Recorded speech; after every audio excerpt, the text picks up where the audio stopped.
November 22nd, 1963. A date burned into the soul of America. A single sharp sound in Dallas, Texas didn't just take a president's life. It shattered an age of innocence. They told us it was the work of one man, a lone gunman, an open and shut case, a closed book. But what if the story we were told is just the surface? What if the man we knew as Jack Kennedy, the war hero, the charismatic speaker, the patriarch of Camelot, was a character? A carefully constructed facade to hide secrets so dangerous that in the end, they consumed him. Part 1. The Mask of Perfection. To the public, he was the picture of health and vitality, a young leader for a new generation. But behind the closed doors of the White House, a much darker reality was unfolding. John F. Kennedy was a man in constant agony. From a young age, he was plagued by a series of debilitating illnesses.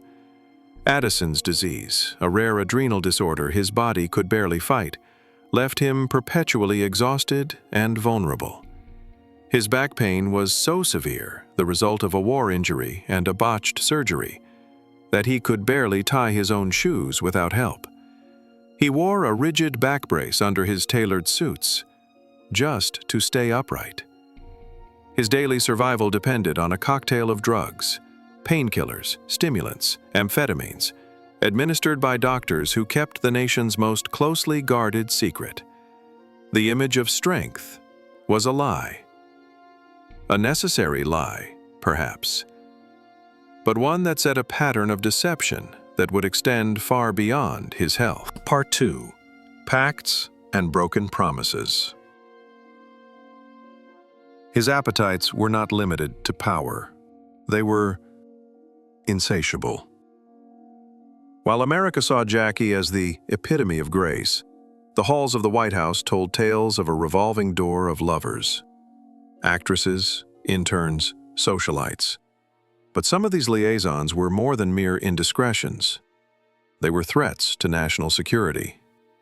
Judith Campbell Exner, a Hollywood socialite who served as a dangerous bridge between the most powerful man in the free world and the criminal underworld. She wasn't just the president's mistress. She was also the confidante of Sam Giancana, the boss of the Chicago outfit. The very same Sam Giancana whose help Kennedy's father, Joe, had allegedly sought to rig the 1960 election. A deal with the devil. The mob put Kennedy in power, expecting a free pass. But when the new president appointed his brother, Bobby, as Attorney General, the war on organized crime began. Giancana and other bosses felt betrayed, and the mafia has a long memory for betrayals. They made a king, and they believed they could unmake him. Part 3. Enemies in every corner. But the mafia wasn't alone in Kennedy's line of enemies. In April 1961, the Bay of Pigs disaster left the CIA humiliated, and Cuban exiles furious, feeling abandoned and betrayed on the battlefield. Kennedy vowed to splinter the CIA into 1,000 pieces and scatter it to the winds. Those were words the spy agency would not forget. He averted nuclear war, but some in his own government saw his peaceful resolution with the Soviet Union as weakness. Pentagon generals, who had argued for a preemptive nuclear strike, felt neutered. Defense contractors who profited from war saw their bottom line threatened by his speeches about peace. He spoke of dismantling the military-industrial complex. He signed Executive Order 11110, a move seen by some as an attempt to undermine the power of the Federal Reserve. By 1963, John F. Kennedy wasn't just a president. He was a man at war with the most entrenched power structures in his own country. Part 4. The Storm in Dallas. And then, he went to Dallas, A city known for its open hostility to the president. The security was inexplicably lax. Secret Service agents were pulled from the back of the limousine. The motorcade route was changed at the last minute, forcing the car into a slow, fatal turn, right in front of a book depository and a grassy knoll. The official story tells us of 3 shots, all from behind, from a faulty rifle in the hands of a former Marine named Lee Harvey Oswald.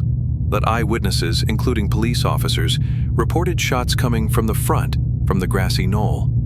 The Warren Commission's magic bullet, which supposedly caused 7 wounds in 2 men, defies the laws of physics.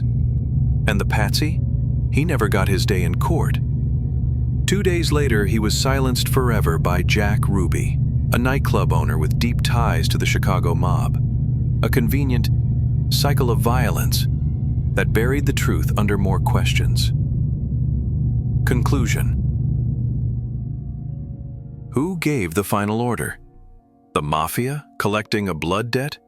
The CIA eliminating a threat to its autonomy? Cuban exiles seeking revenge?